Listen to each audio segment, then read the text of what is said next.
I'm on the line with Matt Astephan. He runs the Internet Masterminds, right, up in Vancouver.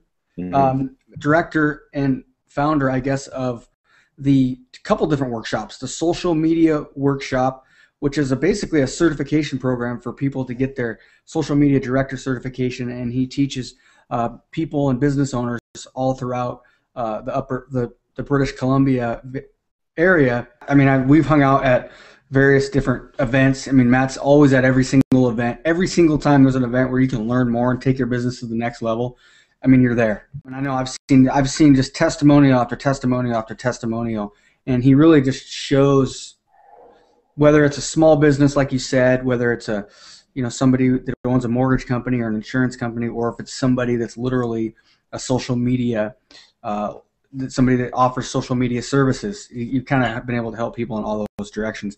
And today we're going to make this short, so I want to try to focus on Facebook because I've got the Facebook blueprint. I've got people that I teach people how to use Facebook to get more customers and subscribers. Specifically, a lot of my strategies involve Facebook advertising. I'm doing some stuff for some clients, kind of larger, kind of well-known clients, and we're doing a lot of Facebook advertising. And some of the new stuff that's coming out is really, really working. It's pretty cool. I'm kind of excited. So I kind of want to get your take on, I guess, what are some of the big changes that you're excited about with Facebook, and how you guys are able to kind of, what you recommend people do and what's working, kind of. Sure, yeah. So I run a Facebook advertising campaign for every client. And what I do is I run 3 campaigns, right? And these are all from some of the newer features that Facebook released. But it's been about I think it's been a few months. It may have been like in November when they first released a new layout of Facebook ads and how they're designed. And so what I do is I first would run an ad that would go out, and I would use the precise interest. You know how you have precise interest in broad categories for targeting your target audience? So I first go out and I go out and I try to find new fans by targeting large batches of targeted customers. I try to find, like while you're creating the ad, I was actually thinking about going live and actually creating an ad during this thing. So basically what I do is you can go to your screen record if you want. Sure. Yeah. Maybe we'll do it afterwards. I'll see if I can explain this okay. Basically, you find your target audience using the precise interest matches. So you look at other fan pages that your fans or your potential fans or potential customers would like, right? So what else are they interested in, or things that they're talking about, that sort of thing. So you can target people on Facebook ads with that. So I will run an ad that just says, like my page for a specific benefit. And I'll give them a benefit for liking the fan page. And that's how I'm getting lots of new fans. So I taught this at Facebook for Brands in Whistler a couple weeks ago, or just last month actually.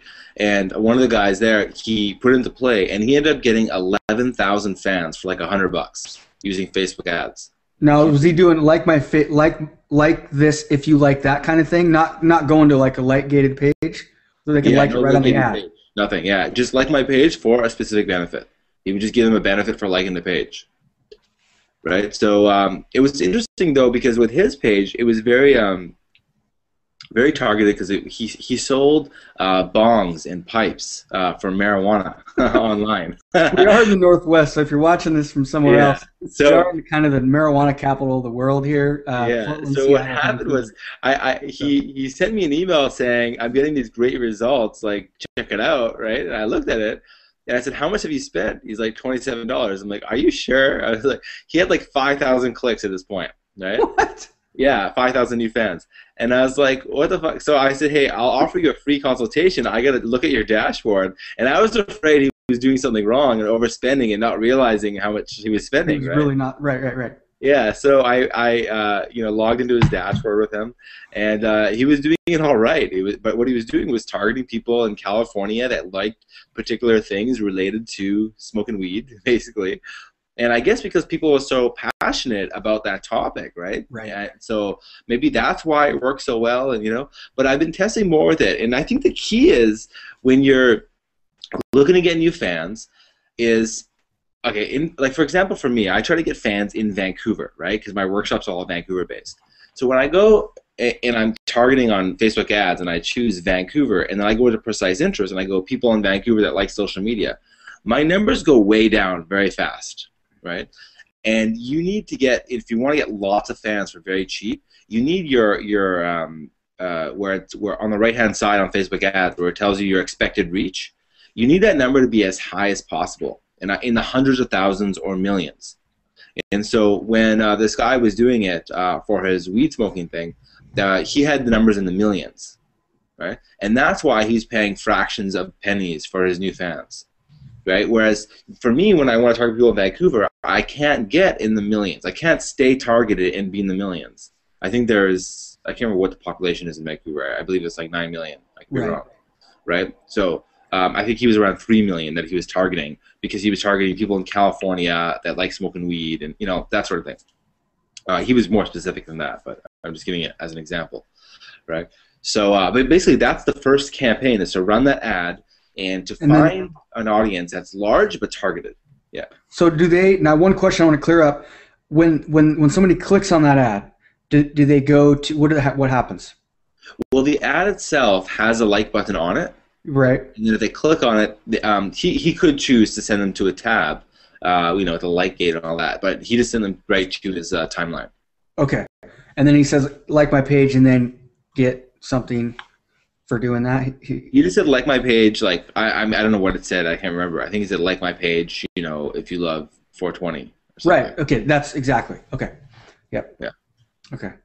Yeah. Yeah, yep, okay. Right, so then the second campaign that I run, and this is a really sneaky one, and basically it eliminates EdgeRank. So EdgeRank, for anyone who's watching that doesn't know, is Facebook's algorithm for determining what post to show to what users. So when you make an update on your Facebook page, it doesn't get shown to all of your fans. It only goes to like a small percentage of them that are most engaged with your page. So this second ad actually eliminates EdgeRank altogether. And what it is you use the promoted post feature, which is different from sponsored stories.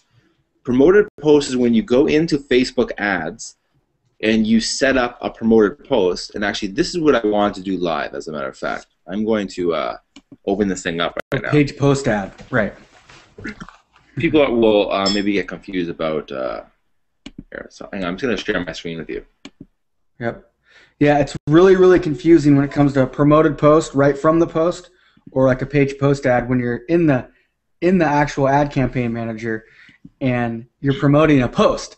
People, it's hard for people to understand. I try to explain that quite a bit, and it's just so confusing. I mean, it's really, really confusing. So yeah. Hey, Keith, is my screen on the big screen on Google Plus right now? So you can see the advertising on Facebook page? Yep. All right, so this is how it works. You go here to create an ad. You type in your fan page name here.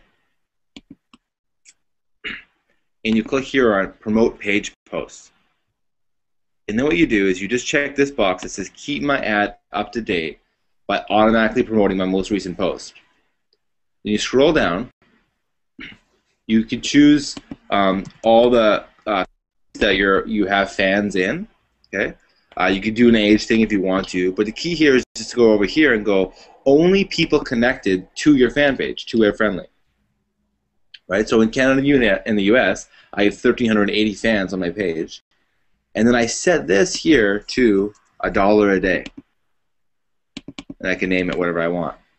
And that's the key. You're only spending $1 a day on this, so it's $30 a month. And basically, the way the $1 a day it works out, it works with CPM. So CPM means cost per million. So for every 1,000 people that see your ad, it's based on impressions, not on clicks. So I estimate that the average CPM on Facebook, and I could be wrong about this, and maybe Keith, you've got your opinion. I think it's about 25 cents is my guess, and I think that's a higher number guess. So that means that for $1, I should get visibility to 4,000 impressions, right? And considering I only have, I actually have like 1,700 or something fans, but let's say 1,300 people here, they're going to see every post all the time, right? I could post twice a day, every day, and they'll see every post all the time. So EdgeRank gets thrown out the window completely. And the really unique thing about this is that it's not, when you use this promoted post, it doesn't say it's promoted on Facebook. And now I could be wrong about this, but I've never seen, as I've been doing this, I've never seen it run my post that says sponsored underneath it or promoted post underneath it. I haven't seen it ever say that. So because it's going out to your fans. Well, it's going to my fans, but usually if I were to go to my whoopsie daisies. This is what we want people don't get confused about. If I go here, like I promoted this one here, right? I'll scroll down to this one. If I go advertise this post, and then I choose one of these budgets here to reach all these people. Yep. First of all, it's going to my fans and their friends, and then people get annoyed and start complaining. I can guarantee you that. They start trolling your comments. They'll mark it as spam. It's actually going to kill your EdgeRank. So before you had the option to only target your fans, and Facebook took that away. Yeah, so I don't understand why they took that away, but it doesn't make any sense. I would think it would have been the opposite. I would have figured it would have been the opposite because of all the spam complaints. That they would have took away the ability to reach your friends and fans. Yeah, they're quite ridiculous actually. I mean, they're also obviously testing what this says. This has been changing a lot. This advertised post. There's also other tricky things like when you go in and you refresh this ad later on when you create new campaigns, it keeps resetting your budget to $10, and if you miss it, you have to go, pay $10. You know, they do lots of tricky things inside here to like, if someone doesn't know what they're doing, you end up spending more than you were expecting. If you got to pay attention to what they're doing, because it keeps resetting defaults on budgets. So they do a lot of sneaky stuff like that. I don't know why they did that. Yeah. I think a common question that people have is, what's the benefit to having fans? Can you kind of elaborate a little bit why it's more critical today? And you kind of just, that example you just gave is a perfect example of why you want more fans. But kind of elaborate why it's, it is more powerful to have more fans and why you want to initially kind of launch a page and do some of these fan gathering strategies kind of elaborate why? Sure. Hey, Google Plus is saying that my mic is not working properly. Do you hear me okay? I do hear you okay, yeah, still. So, yeah, I think the reason you want fans is to build goodwill and trust with your community, right? It creates lots of social proof. So you could go out and like buy fans, look really popular, but what happens is the EdgeRank thing will kill you, right? Because your posts are only going out to a certain percentage of people. Then now if you use the technique I just showed you and you start paying to get the impressions that you need, now you're going to be paying for fake people to see your posts, which is, so buying fans is really not a good thing to do. If I ever work with someone and they told me they bought fans, I will delete the page and start new, because it's just too hard to get engagement or too expensive in the long run to get engagement on the page. You need real fans. That's why you want to run ads. And yeah, you're paying to get real fans, but they're prospects, they're real customers. That's why you want to stay targeted. Do is build goodwill and trust with them. And yeah, it's totally true. If you have lots of fans, it creates social proof, and you look cool, right? Right. And it's totally true. And you can reach them. And yeah. And the more fans you have, the more effective these strategies, like spending $1 or $2 a day on a CPM ad just to your fans, because if you can build that goodwill, now you can come up with an offer and you can have a giveaway, or you can have a discount to come into your business, or maybe it's a free report, or maybe you're doing a course. And so it's people have to think about the ramp up period and the asset that they're building down the road so they can market to people for free. I don't think that anybody would buy from someone that they don't trust. Right. And that's why I think the trust thing is so important. And that's what Facebook really helps us do. It helps us build trust and goodwill, and then also increase lifetime value with all of our current customers. Right? It's a way of keeping in touch. I mean, when I went to Social Media Marketing World, I remember I saw some of the speakers up there, and I remember thinking about, how do these people grow such large networks and get so much engagement? And what it was like they post the most. Right? Mm. So you need to post frequently, and I recommend, I think it should be 1 to 3 posts per day on Facebook, and a minimum of 5 posts a day on Twitter if you're going to do Twitter. So if you're really going for a good Facebook strategy, it's 1 to 3 posts, Monday to Friday is what I recommend, right? And then running ads to get new fans all the time. I would set it to maybe $3 a day of getting new fans, and then I do $1 a day on my getting more engagement. And then the last campaign that I run is I run ads to my fans only. And on those ads, I ask them to purchase my products or take some sort of action, opt in to get my ebook or whatever it might be, right? And that is also, I set it to $1 a day, right? So that's a $200 a month budget that you're spending on Facebook advertising. And you're consistently getting in new targeted fans, engaging the fans, and then getting them through your sales funnel, offering them products and services, right? But when I've tried to run ads to precise interests that say, buy my stuff, it never works. I've never had any conversions from doing that. Or I've spent or I have, but I spent too much to get it, right? To get it. Yeah. Right. But when I'm getting new fans, engaging them, and then running ads to those fans that say, hey, are you interested in coming to my workshop? I get huge conversions. Like I'm spending like $40 for every $1,000 I'm making. Like it's crazy, right?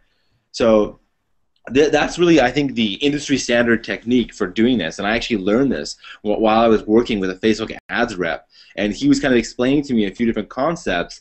And I kind of wrapped my head around it. And I said, is this the technique? And I kind of explained it to him in a 3-step process. He's like, yeah, that's it.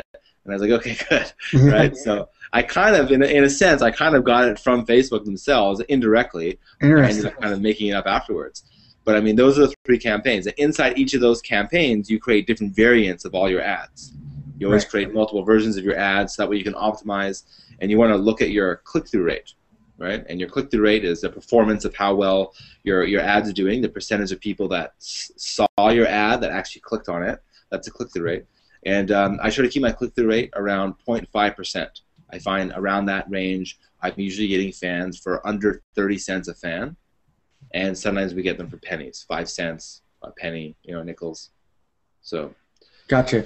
Okay, so is there any kind of Facebook appropriate when it comes to offering products or services? Do you have any advice on what type of how to go about that? What type of products are even appropriate for Facebook, or is it once you have that engagement, it kind of anything? Well, I think that Facebook is not for every business. I agree with that statement. And I think that the people who it's mostly for is if people don't know that your product exists, then you need Facebook, because then you need to go out and reach them. If people know it exists, like let's say you're a plumber, people are going to Google you. And that's when you're going to do your Google stuff, right? So if a plumber already had all their Google stuff maxed out, they're doing blogging, they're going crazy on all their social media, all their SEO, then they want to jump into social media. Yeah, it's a good time to do social media. You can build up more trust and goodwill. But really, all the direct sales and stuff, I would recommend just doing SEO. So that's where if a plumber or a carpet cleaner or something came to me, I could use Facebook to get them business. I could. It's not like it wouldn't work, but it's just that SEO is a better route for them because people are, when they're ready to buy, they're going to be searching for that product or service. Something happened, there's an emergency. I had the same exact conversation the other day with when I did I was interviewed by Troy Broussard, and I basically said the same thing. I said, if you're a services business, something happens, there's an emergency, somebody needs a plumber now, and they need a carpet cleaner, they need an HVAC guy. I mean, they're going to go to Google for that. Now, if you're one of those companies that like that do a ton of TV advertising and radio and billboards and anything just because they want to just own the market, well, of course they're going to want to run Facebook ads. But they're going to be more brand related, and they're not going to be, the ROI is going to be tougher to get out of that. So, but if you were a plumber and you want to use social media, the most important thing would be your unique selling proposition, and being able to translate what's unique about your business through your social media and kind of tell your story that way. Because if you just go on as just a plumber and start giving plumbing tips, nobody cares, right? So you've really got to be able to say, we're different because whatever, right? And use that difference as people don't know that yet. So that's what you want to advertise. Well, and I had a guy on my radio show the other day, which his unique selling proposition as a plumber was they're outtoday.com. No matter what, we'll be out today. We'll get to your place by today no matter what. And that's something they're doing radio on, and that's something that would work okay with Facebook. Yeah. It separates them out. Yeah. So, well, we're running out of time. You've got an appointment here in about 3 minutes. So I think you gave some, just those, I mean, that 3-step process you gave is gold. I mean, it's just absolute gold. So if you're listening to this, you're watching this or listening to this, take action on that, because those 3 steps right there that you went off about how to get fans and how to engage and how to, have $1 a day budget to get on top of the Edge rank. Tell me, if you have a local business, if you're trying to grow your business, that can be game changing, can it? If done. Well, yeah, of course. Like, it's the whole thing is like an automated system. The challenge is to find good stuff to post on your Facebook page. Right. Right. That was the one question. Yeah, I was going to ask you, darn. I'm kind of running out of time, but if people are kind of over, is there any tools you recommend, or is that a thing that might affect your Edge rank when it comes to organizing your schedule, your kind of weekly schedule? Well, it's you got to find good content to share, and it is a challenge for everybody. Like, I mean, I've got my ways of doing it. What I do is I go out and I look at the industry blogs for that specific topic and then look at the trending articles, right? But you've got to use your brain a little bit, right? Like, I was just doing one for like a mortgage broker. I looked at all the industry blogs, and well, he's a mortgage broker in BC, and the industry blogs around mortgage brokers, it's mostly for US-based stuff, right? So the stories don't really apply. So I have to be a little bit more tricky to find my content. But yeah, you have to, I think that it takes about 5 hours a month to find enough content for your Facebook pages. And you can't do it all at one time because you need newsworthy new stuff that's always coming out, right? So you're spending maybe, let's just say, like an hour or 2 every week, creating all this new content. So a lot of people are better off to just hire a social media director to just do it for them, right? And that's why I started that social media director course, right? Was to train people on how to do this, and now these people are actually doing this for other people as well, right? Or there are small business owners that want to learn how to do it in a more productive way, right? So I mean, it's a bigger tool. We should probably come back and do another Google Hangout just on finding content. I think that would be a fun hangout. Yeah, right? For sure. That's like another thing altogether. So it is a challenging part, but you could run this whole technique, the whole ads technique, without displaying content as well. I mean, it would work. So. Okay, so how do people find you if they want to? Can they join your list? How do they find you if they want to learn more?